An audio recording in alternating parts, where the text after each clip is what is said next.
all your base are belong to us. Rick was a bit low on dark matter for his quantum chrono drive. Sick of paying the outrageous prices at the hyperpump, he went directly to where it's mined. Unfortunately, the Exnorians had the same idea, so he fought them to save a bit of cash. Rick Rocket's a straight-up G unit. You know how he rolls. Against those Exnorians. Welcome to the last part. This is the third part, and we're going to finish the game these last 3 levels. At least the what is it? The one player, the campaign of the game. There's a whole list, there's just a whole slew of challenges where it's different ways to play these levels. They're really cool. And they unlock a lot of like skins and things. But that's something that's awesome. Anyways, the last episode we talked all about the themes, and we came up with a lot of big ways to question the games, and I used a methodology to study the game, which was something that really ended up bringing on a lot of new insights, new ways to use the game itself as like a text to study. So that's something that's kind of cool. At least for me, maybe I'm just a nerd, but it's something that this game is something that I've been kind of religiously following for the last 3 years. It was part of one of my first times going to the Penny Arcade Expo. I guess it was probably 2009, or I think. And so Borderlands just come out. But there's this game in the corner called Retrograde that had this big nice poster in front of it, and it had Guitar Hero controllers on the side, and I see this, and I'm like, oh my god, it's 2009, and Guitar Hero is still my favorite game of all time. And so it just pulled me by some force, and I'm playing this game, and I'm like, oh my god, this is so not Guitar Hero. And so, just out of that, it ended up being something that I really got into. This crazy guy with a construction helmet gave me a t-shirt, and I'm like, alright, you gave me a t-shirt, I'm hooked. I think I got a t-shirt and or a poster. I was like, okay, I'm gonna follow you for the rest of your life, and hide in bushes and find pictures of you online and nail them to my wall and look at them late at night and cry sometimes. And so it kind of ended up the next couple packs, I keep seeing this game show up, and I end up following them on Facebook, and it's like, alright, another PAX, another year of I get to play Retrograde one more time. It was like, when is this game coming out? This thing is like, this isn't gonna happen, is it? And I start getting more of these looks from, I had noticed Fez showing up on the peripheries, being a very similar game of having this long lineage and this long development cycle going. Along with, the weird thing is that AAA titles also have these ridiculously long cycles, but because they're more, I guess, they're less financially volatile, the idea of them coming out is pretty stable. If a AAA budget's gonna work on a game for 5 years, that game's gonna come out. You don't have to worry about that. If a couple of guys are working on a game, or a couple of gals working on a game for 3-4 years, you're like, oh god, this might not happen. They might just run out of money and bankrupt, and we'll never actually be able to see this game, which is like the scariest and saddest thing to even think about. Oh my god, this is my favorite song. I'm sorry, favorite song in the whole game. It's just got these cool hooks. If I am remembering right, I believe it is Skylar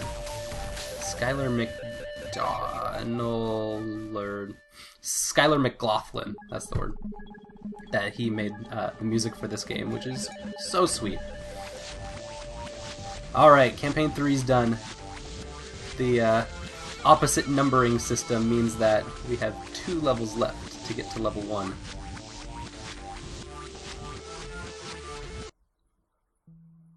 Backwards Ballad. The factory that makes Rick's dream spaceship, the Piranha Shark 5002 HQ, was threatened by the alien onslaught. Rick rushed to defend them in the hopes that I'm sorry. That was my bad being slow. I'll take the blame on that one. Did you notice how that the invert of the camera, we have like a different slant that we're using for this level?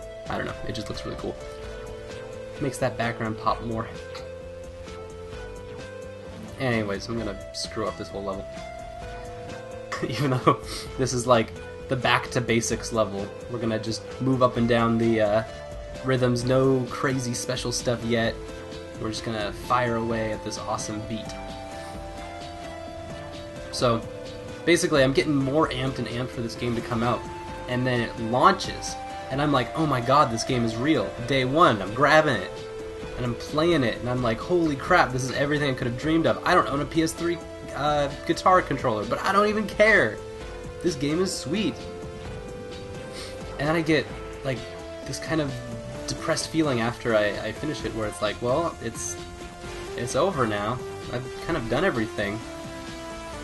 And I look around, it's like, so has everyone else. That's it, I guess.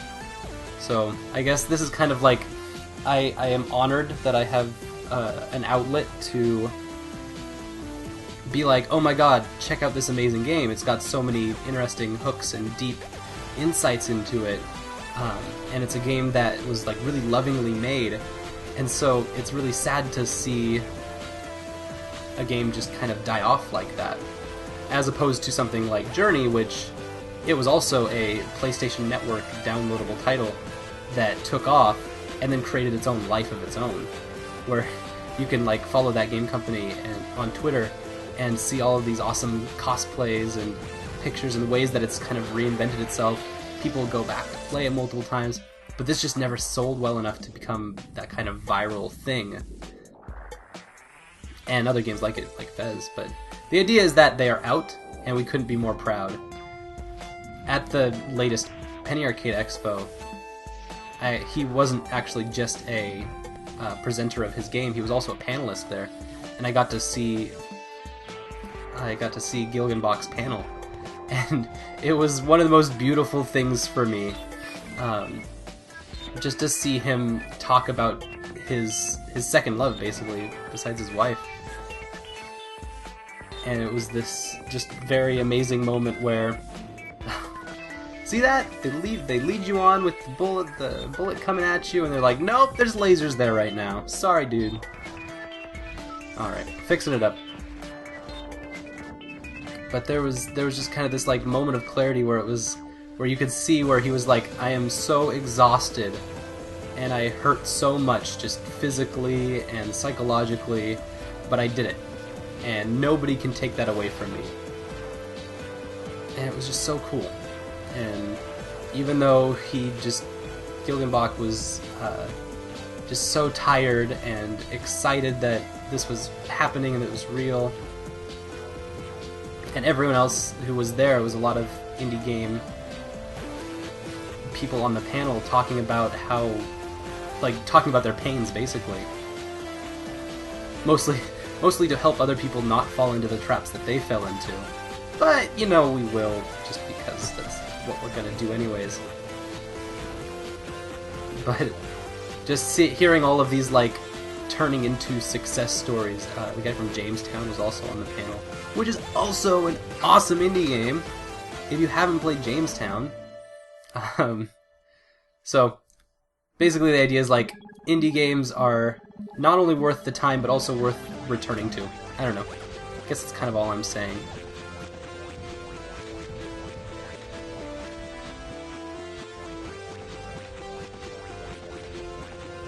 Alright, we are on to the final level.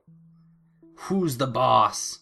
Rick wanted to take on the most difficult invaders first before he grew tired and ran out of ammo. So he started by fighting the Uberbot. All of his subsequent battles were progressively easier, so his strategy paid off. That's it. That is that's the ending. The entire basis of this game being played backwards, and your choices being something so tied to what the consequences of making those choices are, how you're trapped inside of this game, and how violence is perpetuated through how these games make you think about how violence is portrayed. The final boss, in reality, is the very first person we went to fight. And so it's just like so a perfect way to tie up the ideas of this game, in that Rick Rocket is such a douche and such a like cocky jackwagon that he fought the first, like the boss of the Exnorians first. And that's the reason, I mean, you could even say that that is the reason why the Exnorians are so like aggressive towards him. They might even not be aggressive towards him until this point. For all we know, because we're playing it backwards, forwards way, Rick Rocket might just be like going up to Exnorian groups and murdering them. Who knows? There's so many like different ways the game makes you look at it in such a different way. Like you have like your children's PBS show that's like, take a look in a different perspective, and they have children doing handstands or something like that. And this is like, no, literally, we're not gonna play the game forwards. We're gonna just do it backwards, and it's gonna be a rhythm game. It's not even gonna be a side-scrolling shooter. It's not gonna be a bullet hell. It's gonna be a rhythm game, and you're just gonna have to dodge bullets. Kind of like that damned dodgeball movie. If you can dodge Hyperion forces, you can dodge a ball. So, the boss is all about things coming from behind that we have to dodge, kind of based on color, but you also have very like specific nuances that these things aren't on a track anymore.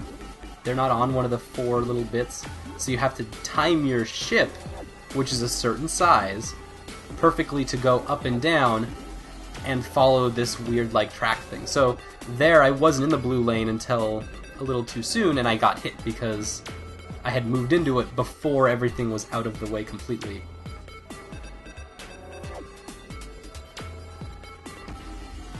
And so it's like this weird pulsing wave thing that the this big enemy is firing out of its sides and out of its front.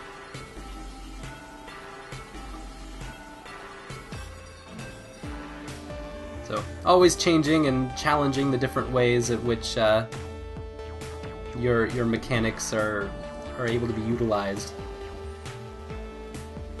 So you kind of question Rick Rocket's combat strategies, where there's multiple times when he's just not even shooting. Is he just dodging simple shots, or is he taking his time just because he doesn't feel like he's all that pressured? Or how do you get into the mind of Rick Rocket?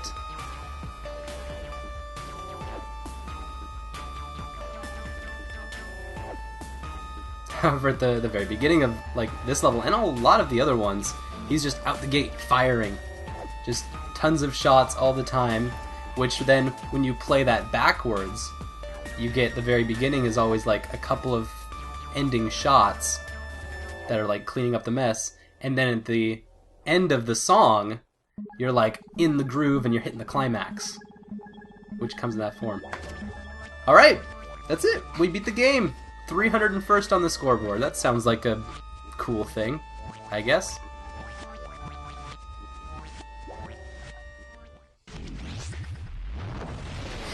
That's it. Rick undid the space-time continuum damage and restored the proper flow of time. And so now we fight again. So that's the punchline of Retrograde.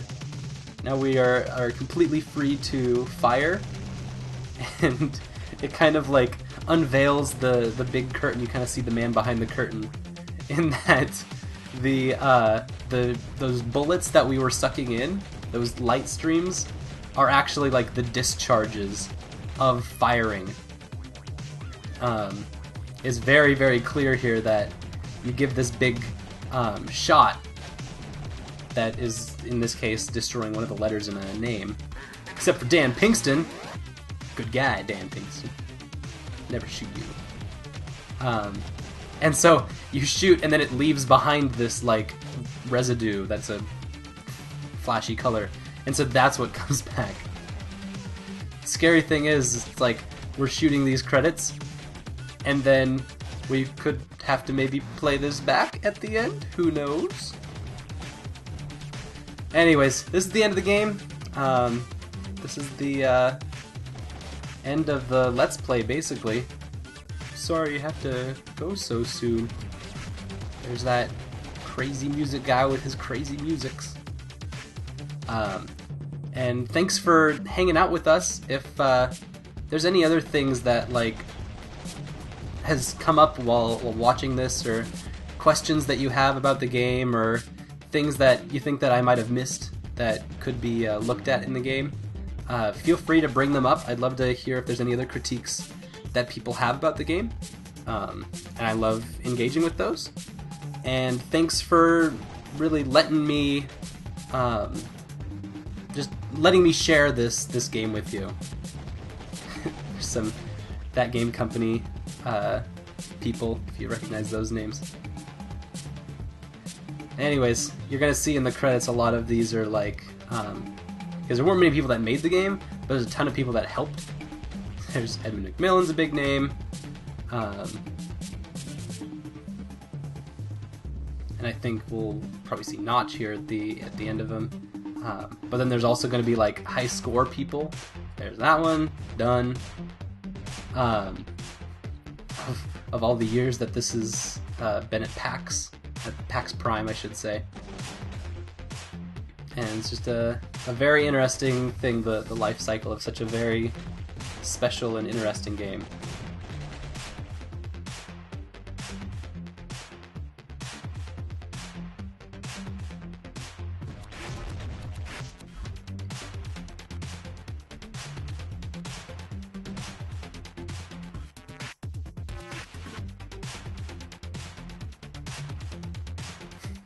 Nick Down, you get a normal thing. Like, we're cool and all, but not that cool.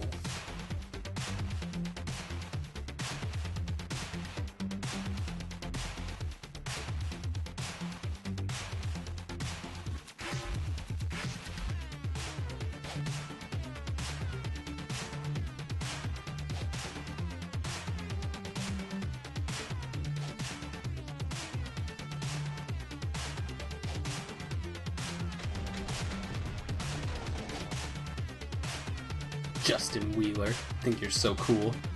Gone now. Sucker.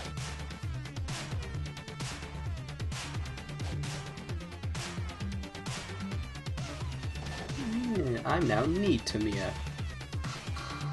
I have the power to change your name. Now you're just a Latin haiku. You are not an ig Latin haiku pay. Alright, well, that's the game. Thanks for following along with the Let's Play, and hopefully get to see you for another rainy day.